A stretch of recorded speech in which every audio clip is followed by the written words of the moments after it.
Welcome to the Authentic Self Revolution. I'm Carly, your guide on this journey to genuine living and the real wealth of freedom and fulfillment. In a world that just loves to tell us who we should be, we're here to remember who we truly are. We're here for the questioners, the misfits, and anyone who's ever felt there must be more to life than following the script. Together, we'll explore what it means to revolutionize your life by living it on your terms. Each week, we peel back the layers of shoulds and musts and dive into practical ways to live more authentically. If you're listening only and want to see my face, you can head over to my YouTube channel, Owning Authenticity, where you'll find this podcast, along with a treasure trove of other content aimed at uncovering who you truly are. Your authentic self is waiting. So let's dive in. In today's episode, we are exploring the concept of growth edges. Okay, and that is to help us get acquainted with the leading edge of our authenticity, of who we really are, our core truth, our inner guidance, our inner guru. It just gets deeper and deeper and deeper, or if we want to think about it in 3D terms, the map of our authenticity just gets wider and wider and wider. And these growth edges, recognizing when you've walked up to the edge of your authenticity and you can see part of your truth beyond the glass wall. Okay, like this growth edge as the glass wall, as this barrier that you run into, bop your little nose on it. Okay, leave a little smudge on the glass wall. You're right into an actual glass door. Maybe I'm not the only one. And on the other side, you can see there's part of me over there. And I can't get there because I'm bumping into this growth edge, okay? And this is something that is often, I would say, in my early journey, not so much anymore. I would say definitely keep out hope, because it can be a really exciting moment to celebrate when you bump into a growth edge. But a lot of times when I work with people one-on-one or in my group spaces, it's easy to get down about, but I want to be over there. I should already be over there. Why am I not over there? Well, kind of none of the answers to those questions actually matter, because you're not. What's real, what's true is that this glass wall is right here. And what if, instead of the spiral of beating up on oneself about, I should already have that figured out, we have this language of, I just hit a growth edge. Okay, I can see what's over there. And I'm going to tell a real example here in a minute that I think is going to really paint this picture. And I wonder how many of you can relate to my example, because holy shit, it's a difficult one, okay? Lots of growth edges as far as like tiptoeing my way out into my authentic self and like speaking my truth one little bit more at a time. But it can be really easy to beat up on yourself like you're not doing well, when actually it's kind of the opposite of that. Okay, like running into your growth edge and seeing that there is potential expansion on the other side is, again, actually a moment of celebration. Because if you can't see it, if you can't recognize, here's the limit of my current capacity, and I want something that's on the outside of my current capacity, you don't really have the ingredients necessary to grow and evolve. A lot of times we want things we don't have and we have no idea how to get there. And it's like, well, you get out to your edge. All right, get to the point where you feel both excited and nervous, both looking forward and like having anticipation and scared. Okay, right there, you've got the ingredients for growth and evolution. You've got the ingredients to create something that you don't currently have. And a lot of the times, a lot of people will just like scream at the heavens about, I want this thing. I should already have this thing. And it's like, what if there's an actual like methodical way of going about getting the thing. And in my world, there is. And in my world, I talk about it as this growth edge process of meeting your edge and expanding it, which means doing something outside your comfort zone, doing something that scares you, doing something that's uncomfortable. And that's where I lose a lot of people. They're like, no. I want the thing, but I'm not willing to step outside my comfort zone. I'm like, well, but inside your comfort zone isn't the thing. So if you want something different than what you're currently living, we need to take your comfort zone and make it bigger so that it includes the thing that you want, right? And so this process of meeting the growth edge and expanding beyond it. And my real example is something that I recognized a growth edge for myself here not too long ago. This was probably about 6 weeks ago now at the time that I'm recording this. And what happened was I was inside of a situation where I got angry, I got upset, frustrated, annoyed, like this is not working for me. I hate this. I don't like this. I don't feel good about this. And then the person across from me who I hadn't shared any of that with is like, yeah, so are you excited? And I heard it come out of my mouth. Yeah, I'm excited. And I just bold-faced lied to this person, like, A, I'm not excited. B, I'm actually the opposite of excited. And as I got off the Zoom and processed through that experience, I recognized I just found a growth edge. Like, I've done so much work on speaking my truth and being honest and being authentic. And in that moment, in that mix of circumstances, I did not have the capacity to tell the truth. I did not have the capacity to be honest about, actually, I'm not excited. I'm actually feeling quite upset at the moment. I'm feeling angry and disturbed, and like I've had some boundaries crossed that I don't even know what they are. And I'm going to need to spend some time with that. That's what I needed to say. And did any of that come out of my mouth? No. Yeah, I'm excited. Like, even as I said it, I was like, that is hollow as fuck. Like, that's not real. It's not true. And this growth edge then became being able to speak about your upset in real time. Yeah, you're right. Like, I have very little experience with that. Like, my glass wall was my anger's over there, and my ability to be honest is right here. And my ability to be honest does not include my anger.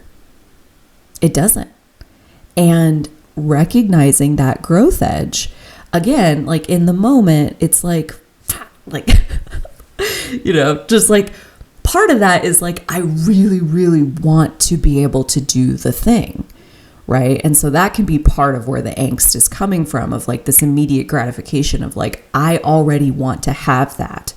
But like, also another kind of reframe of way to look at that is like, if you feel that way, that is a powerful force of inspiration, motivation, energy to do the work required to expand, to encompass the thing that you want, right? To move the glass wall. That takes energy. It takes humility, right? And so to do that work, there's not a big, like, mysterious secret about how expansion happens. It's like, you dig back in to, why is that thing over there? Why is that thing not where you are? What do you get out of not having that thing? I heard on a podcast episode that I was listening to this morning that having is a sign of wanting. Having is a sign of wanting. Having is a sign of wanting. And we instantly, like, can butt up against something like that and be like, no, like, I don't want this. And that's your conscious mind talking. That's your ego talking. And that's valid. Your ego doesn't want it. I believe that. What about deeper? What about deeper into your body, deeper into your subconscious, deeper into your soul's reason for coming here in the first place, deeper into your childhood wounds that you're still carrying that are asking for another layer of being seen and held and acknowledged? What about the unconscious parts of you? What do they want? Because having is a sign of wanting. And so in a way, when I think about that growth edge of like, my anger is over here, my ability to be honest is in here on this side of the glass wall, and I've got this wall between. And I want to be honest about my anger, but I don't have it right now. And it's like, okay, so what is it that I want? I want to be disconnected from my anger. And it's like, well, but no, I want to be able to speak my truth. I want to be able to be honest about this in real time with the person that's upsetting me. Okay. So let's dig into, what do you get for being disconnected from your anger? What's the benefit of that? Instant mind blow. Because what I get is that I get to avoid the conflict. I get to avoid being the villain of like having the thing and raising the issue. I get to avoid all of that if my anger stays over there. I get to keep my villain crown on the shelf. I don't have to be the bad guy, at least not to their face. That's a pretty big benefit that you're going to say, okay, so I'm going to trade. I'm going to give up this benefit of conflict avoidance. I'm not going to get that anymore. I'm going to get to speak my anger in real time. Do you want to make that trade? Because that's the growth edge you're standing on for me in that moment. And that was the trade. It took me like a month, 6 weeks. And then this past week, I had an experience that I'm going to tell you about because, oh my God. It was like one of the best moments of my whole life. Somebody pissed me off, okay, on a phone call. And I felt myself shutting down. I felt the old pattern of like, I'll just like go silent. I'll slip out of this phone call and then I'll like either ghost or I'll send a really like fine text message saying like, we're done here. Felt all of that rising. I felt myself shutting down, that like the old pattern's going to play out again. And then I remembered this growth edge. And the thought that came to me, and this won't always be true, but like this is the value of practicing in a low stakes situation, okay? The thought that came to me is, what do you have to lose? There's nothing to lose. Say the thing. So I said to the person, ask me how I'm feeling right now. And the tone of my voice caught them by surprise. And they very hesitantly were like, how are you feeling right now? Not good. Not good at all. I feel unheard. I feel misunderstood. And because of those two things, I feel not valued. And they said, tell me more. And so I elaborated. And at the end of my elaboration, they said, I can see what you mean. You're right. I did that, and I shouldn't have done that. In this case, they made assumptions. They jumped to conclusions. They interrupted me with their assumptions and their conclusions to like run off in this direction. I'm like, you based all of that on nothing that I said. Okay. And I feel unheard, misunderstood, and undervalued. And at the end of their like, I can see what you mean, they said, I'm sorry. And it was so genuine. There was such genuine remorse. And then later on and at that point, I felt so much better. I wasn't angry. I forgive you. It's easy. It's easy because you're really sorry. And like, I'm not here to hold a grudge. I'm not God. I'm not here to perform judgment day. I'm here to stand up for my boundaries. I'm here to advocate for myself. And I feel all kinds of ways that aren't good because you just crossed my boundaries. You interrupted me, you made assumptions, you jumped to conclusions, and then you poured a lot of emotion on me that wasn't warranted. It was based on your assumptions and jumped to conclusions. Don't do that. Didn't need to happen that way. It wasn't appropriate. You're right. I see what you mean. I'm sorry. And it instantly deflated every ounce of anger that I had in my body, their remorse, their repair. And in that moment, I realized I've never given anybody the chance to repair with me. I get mad, I shut down, I go away, I cut them off, I move on with my life. And what I've wanted for like 2 years now is better relationship skills. I want to build deeper connections. I want to explore more intimacy in my relationships, not just in a sexual way, but more deeper seeing of each other. I've wanted that for years. And I've been working my way, expanding my growth edges bigger and bigger and bigger. And then 6 weeks ago, I got angry and had no ability to say it and did this introspective work about, what do I get for being disconnected from my anger? Well, actually, I get a lot of things that I really like. And I'm willing to pay the price of giving up these things that I really like. I'm willing to give up my conflict avoidance in exchange for being able to speak my anger in real time. And I didn't even know what that would get me. I thought it would just get me like more self-trust in being able to advocate for myself, which felt really freaking good. Okay. Like that was a huge payoff. I had no idea about the bonus of the person then having the opportunity to repair the connection. And the most satisfying part of this entire story is we stayed on the phone. That was probably 10 minutes into a phone call.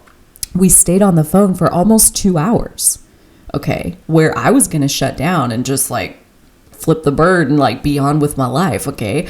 And I say that they repair. We stayed on the phone for 2 hours. Later in the conversation, way later, like more towards the end, the last like stretch of it, we were having a conversation and they go, because I'm not going to assume because I learned my lesson the first time.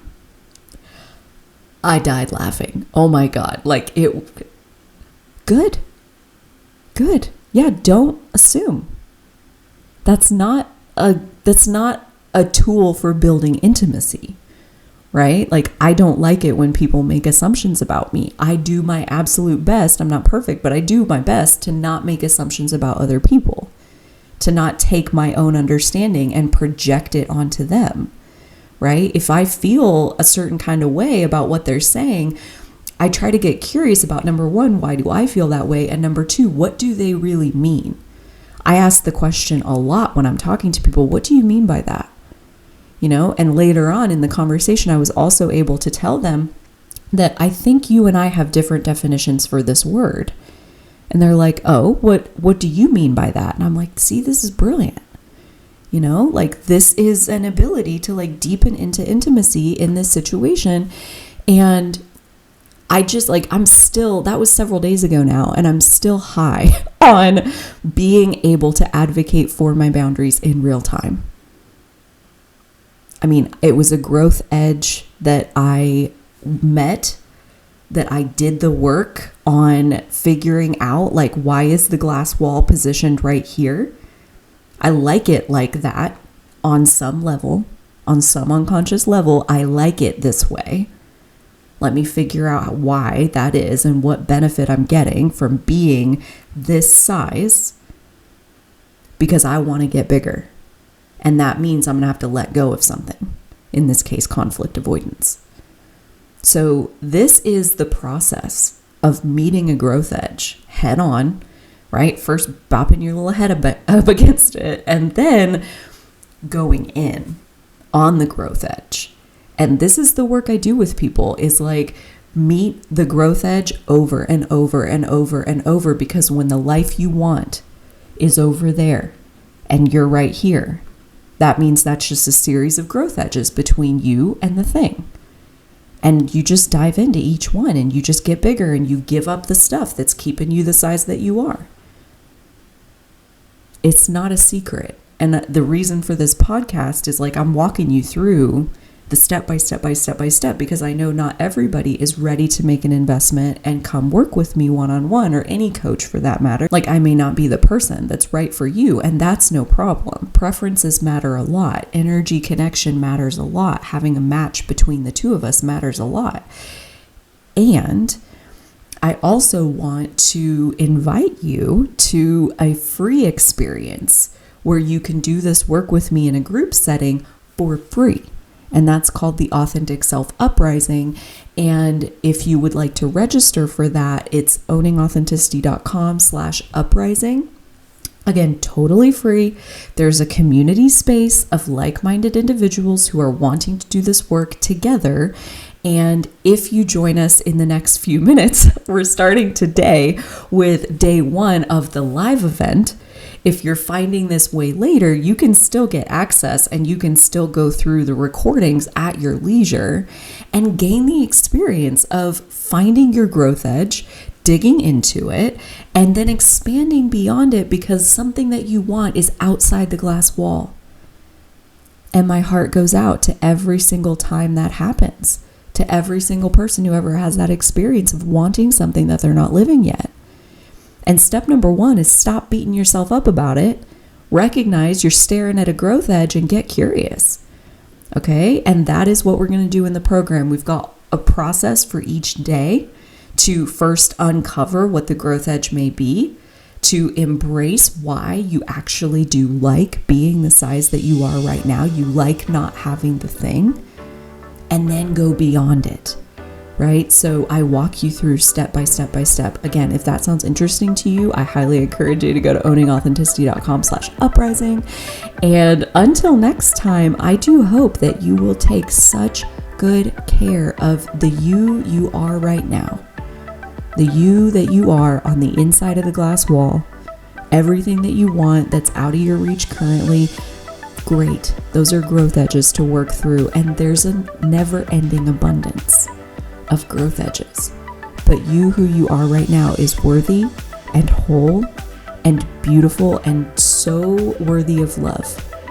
Okay, none of the growth edges that you're going to process are going to make you worthy of love. That's not what it's for. It's an expansion of joy and exhilaration and life experience, and it's for the fun of the adventure that we process our growth edges, not to become worthy of love. You're already worthy of love. So take good care. I'll see you soon. Okay, bye.